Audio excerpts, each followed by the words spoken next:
Hey, what's going on, everybody? This is Lee, coach of the Cherrygrove Charizards of the CCL, here with my team builder for week 3 versus Marty, coach of the Warnsveld Weezings, or as I like to refer to them, the Dank Memesings, because he's got probably the best logo in league.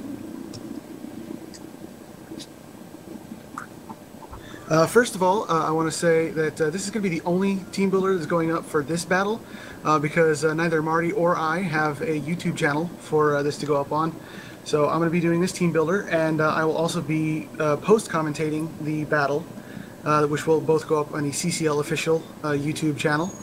And if you want to see all of the other battles, of course, you can check out the CCL channel and each of the coaches' individual channels, which will be linked in the description below. Thanks ahead of time to Righteous Raikou, Chris, the coach of the Sableize, for helping me out recording this as well. So let's get into this. I am currently going to be facing Marty with his Warnsveld Weezings. He's got on his team the Sableye / Mega Sableye, Volcarona, Azumarill, Tentacruel, Galvantula, Chestnut, Blaziken, Bronzong, Rampardos, Swellow, Piloswine, and Swalot. It's a pretty nice team, if I do say so myself. But let's get into my team. So we're going to start off with my Cofagrigus, Slur, of course, named after our dearly departed friend, Super Slayer, who was killed by Snoo Snoo. Kendra, you heartless woman. He is going to be, he's got leftovers there. He's got the Mummy ability, which of course is the only one he can have. And for the moveset, I went, I call him Krokoff, because he's modeled after the Crocune set. Of course, no Scald there, but Calm Mind, Rest, Sleep Talk, and Shadow Ball. Which, basically, if I can get a couple of Calm Minds off, rest up, start Shadow Balling everything, the only thing he's got that resists that, or is immune, is the Swellow. So if he doesn't bring the Swellow, this is going to do some work. It's actually been doing work in Showdown already. If he does bring the Swellow, then I've just got to make sure it's dead before this thing goes in. Of course, the stats here, we've got maxed out HP, because honestly he doesn't have a lot of HP, so that's going to help with the rest. And he's going to have max special attack to take advantage of that Shadow Ball. And just a little special defense. His defense is already high enough, so we don't need to worry about that. The little special defense is to help with the Calm Mind. Alright, we're going to move on next to Eat Me, the Slurpuff, the little chocolate cupcake of doom.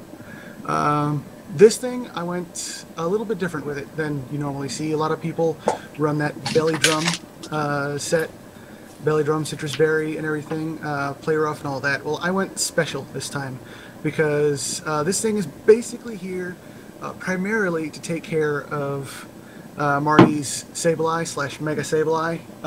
The Prankster Will-O-Wisp will do nothing to me, because I'm special attacker, as you might be able to tell. And, you know, that Dazzling Gleam is going to go in. I've also got the Magic Coat and Aromatherapy there to reflect any hazards. That's pretty much my only hazard control for this battle, is that Magic Coat there, because I don't have a Spinner or Defogger on my team this time around. And then, of course, Aromatherapy to take care of any inflictions that might be on my, my other Mons than this one. The Citrus Berry Unburden, of course, is pretty standard for this, and I'm going to take advantage of that. And then the stats, as you can see, is pretty standard, just a lot of special attack and speed to take advantage of those attacks that he's got there. Next up, Twitch TV, my Porygon Z. It's special attacker, of course, so we're going in with Ice Beam. I chose Discharge instead of Thunderbolt this time around, because it does almost as much damage, but it has a 30% chance to paralyze, as opposed to Thunderbolt's only 10% chance. So I'm going to do pretty much almost the same damage with an extra bonus there. It's got Nasty Plot there to beef up the attack, and Recover to get my HP back, along with the leftovers. And the download ability, so if my opponent has a lower special defense, I'm going to get an even bigger boost there. And of course the stats, HP to take care, to maximize the recovery from Recover, and a butt ton of special attack, of course. Next up, we've got Go to Shell, which is my shiny Samurott. I'm running this one mixed. It's got that expert belt to do just a little extra damage with super effective attacks and shell armor, so he cannot be crit. I'm running, like I said, a mixed set with Aqua Jet, Knockoff, Air Slash, and Swords Dance. Swords Dance to make that Aqua Jet hit ridiculously hard. It's kind of like my version of the Azumarill set, of course. Knockoff, everybody gets Knockoff, everybody runs Knockoff, it's awesome. And Air Slash.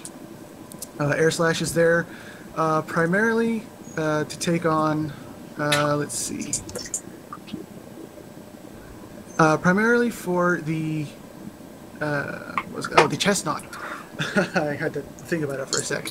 The Chestnut is a good counter to a lot of my team, actually, but that Air Slash, I put in that 68 in special attack you see in the stats, specifically to kill a Chestnut at max HP. So that's definitely going to be a big staple on my team. And let's move on next to Big Booty Ho, my Tyranitar. I mean, look at her. That booty is, she's got some badonkadonk back there. Now, the Assault Vest and Sandstream. Of course, Sandstream, Sandstorm. Loctite to get a special defense boost in a Sandstorm. And then the Assault Vest boosts that even more. And then, as you can see from the stats, 252 in special defense and a special defense boosting nature is going to mean even a Hyper Voice from a Sylveon is not going to do that much from this, which, you know, kind of makes me wish I'd brought it the last time when I fought Kendra, but that's neither here nor there. We've got Stone Edge, of course, and Crunch to take advantage of the powerful stab. Earthquake is just an all-around awesomely powerful move.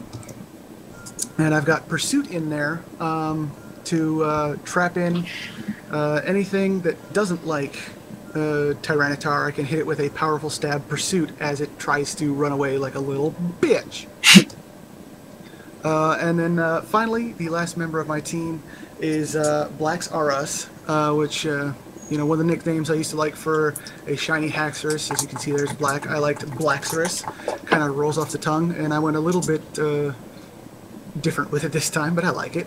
It's rocking that Life Orb to do just a little bit extra damage. Mold Breaker to make sure I can Earthquake his possibly levitating Bronzong. I've got Dragon Dance in there to increase my attack and speed, along with Earthquake, Poison Jab, and Facade. Now, the Facade is there primarily if I end up coming in on a Toxic Spikes from, say, the Tentacruel, or any kind of burn from this Sableye. The Facade's going to be there to make sure I'm still hitting as hard as I possibly can. And, you know, Poison Jab to take care of the Fairy, because if I've got even a single Dragon Dance up, when that Azumarill comes in, Poison Jab Okos, which is really nice. And I've got Earthquake, of course, like I said, for the Bronzong and anything else that is not going to appreciate an Earthquake, with which, let's be honest, is not much. That Tentacruel, again, comes to mind. So lots of options for me there. And, of course, max attack and speed to take advantage of the Dragon Dance and Life Orb to just... This thing is going to go in and it's going to rip you to shreds, which I really like.